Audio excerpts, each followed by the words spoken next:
Welcome back, chemistry fans. New location tonight. Going to try and go over the the warm-up problems so that you have some review principles for what we did last class. Let's make sure that we understand what we're going for as comprehension, complete knowledge. All right, so let's jump into this. List the diatomic elements. Again, the diatomic elements are a very special 7 elements found on the periodic table, mostly over on the halogens, but there's a few of them in different locations.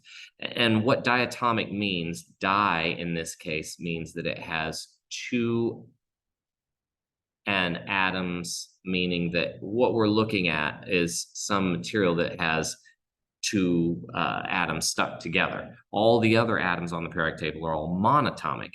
And I gave you a mnemonic device to try and remember that, and it was Brinkelhof, Brinkelhof. Brinkelhof was the name that I tried to get you to memorize so that you could have all 7 of those atoms, 7 of those elements memorized as diatomics. Write a different example for both a compound and a molecule. So what I'm wanting you to remember is that compound means they must be different elements. So like CO2, carbon dioxide, that is a compound. Now, technically, it's also a molecule.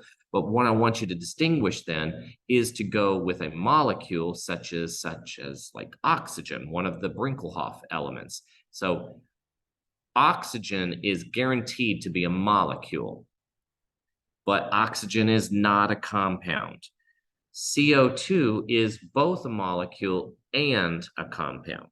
So that's kind of a weird way, but we have to start thinking about those classifications, how to use those terms correctly. Now, write an example for a heterogeneous and a homogeneous mixture. Now, this one can be anything out there in the world. I mean, if we're talking about a homogeneous milkshake, it wouldn't have any toppings in it.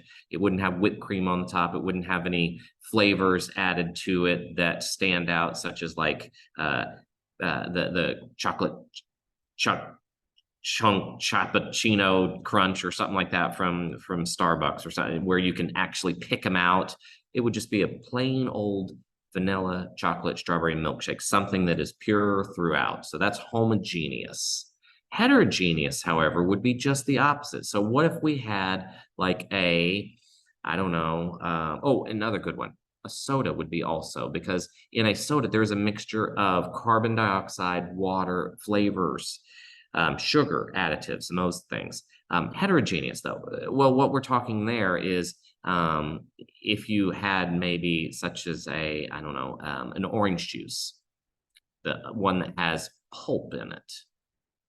You can spit the pulp out. That'd be a nice one. A taco is a heterogeneous mixture. A hamburger is a nice heterogeneous mixture. A pizza is a heterogeneous mixture. You can see the different parts of it and you could separate them. Italian dressing, that's a definite one where you shake it up and it separates. You could see the different layers. All right. We talked about during class allotropes. That's an O2 versus an O3. That could be graphite versus diamond.